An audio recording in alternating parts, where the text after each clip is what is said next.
bedanya kalau penyair dengan jadi kalau saya disuruh baca cengkoknya itu beda sedikit. Tulisan ini merupakan cerita pendek yang menggambarkan asmara masa lalu. Suatu kisah yang bisa terjadi pada siapa saja. Banyak hal yang menyebab kisah tak berlanjut.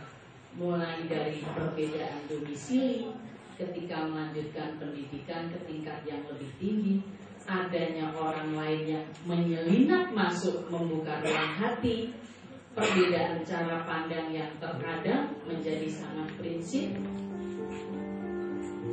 adanya tentangan dari pihak keluarga sampai dengan kurna remaja yang mempunyai gejolak jiwa yang datang dan waktu, sehingga cinta pun bisa datang dan pergi. Cinta bisa datang dan pergi. Nah ini yang bikin saya ketika baca ini, nanti saya mau minta penjelasan ke beliau. Maksudnya apa Pak cinta yang bisa datang dan pergi?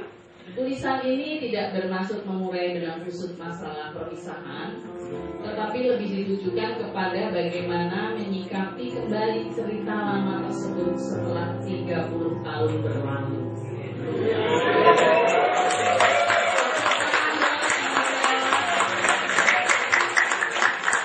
30 tahun yang lalu ya. Ini memang sebuah cerita pendek yang menarik.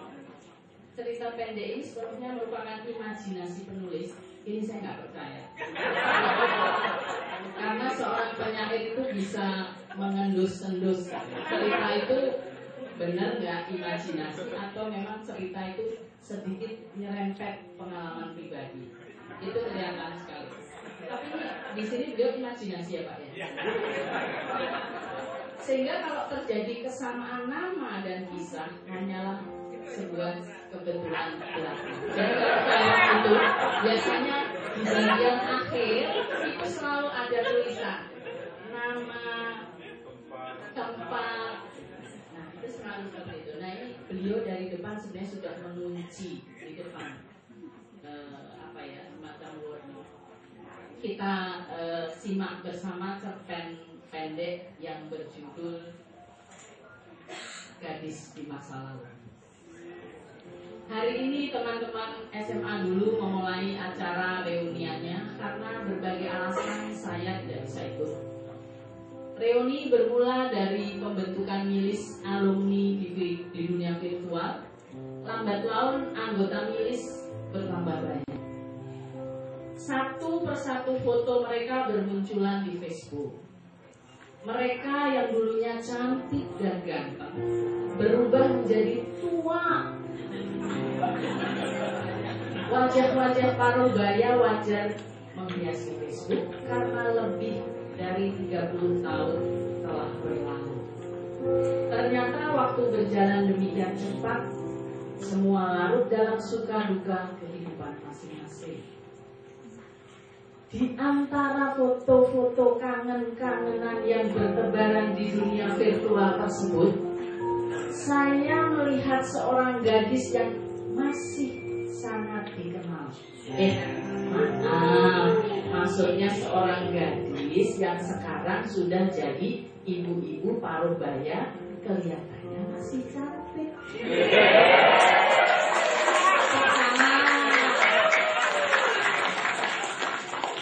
Lalu mulailah tangan ini menulis di papan keyboard BB BlackBerry dan telunjuk menuju layar yang bertuliskan "Add Friend". Hati berdebar, lupakah Hasnah padaku? Apakah diterimanya permohonan? Alhamdulillah si dia masih teringat dan confirm friend request pertemanan pun kembali bertaut. Tepuk tangan. Perlu diingat ini cerpen loh ya, cerpen. Apa yang kami bicarakan kisah masa lalu kah, nostalgia kah, atau kenangan indah? Oh no, Setiap keindahan selalu saja ada kepedihan, dan setiap kebahagiaan terkadang tak jarang dibarengi oleh kegetiran.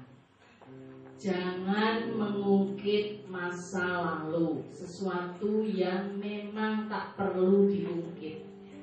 Ada yang paling indah dan berkesan di saat usia kami masih remaja. Ini sebenarnya pengakuan. Kalau penyair tak sesal yang mendalam. Sudahlah, di usia senja ini tak perlu lagi kita meneteskan air mata. Biarlah kenangan tetap menjadi kenangan. Diko adalah seorang gadis di masa lalu. Dan rasionalitas harus mampu mengalahkan emosional, mengalahkan gemuruhnya perasaan, gemuruhnya hati ketika merangkai, merajut indah sebuah kisah cinta. Genggaman tangan dalam bekapan jemari halus, tatapan bening dalam syahdu mata lentik, senyuman dalam gelora jiwa yang bahagia, dan berujung pada sebuah ikrar yang berkesampaian. Oh Asma. Di dunia virtual, rangkaian kalimat mulai disusun dengan konsep rasionalitas. Meskipun pertanyaannya berubah menjadi sesuatu yang sangat normatif, mulai dari sudah berapa orang anak, sekarang tinggal di mana, apakah bekerja atau memilih jadi ibu rumah tangga saja. Sampaikan salam hormatku kepada keluarga tercinta dan seterusnya. Berbahagia? Iya jelas. Dari koleksi foto yang dia upload, terlihat seorang gadisnya pasti persis ibunya di waktu muda.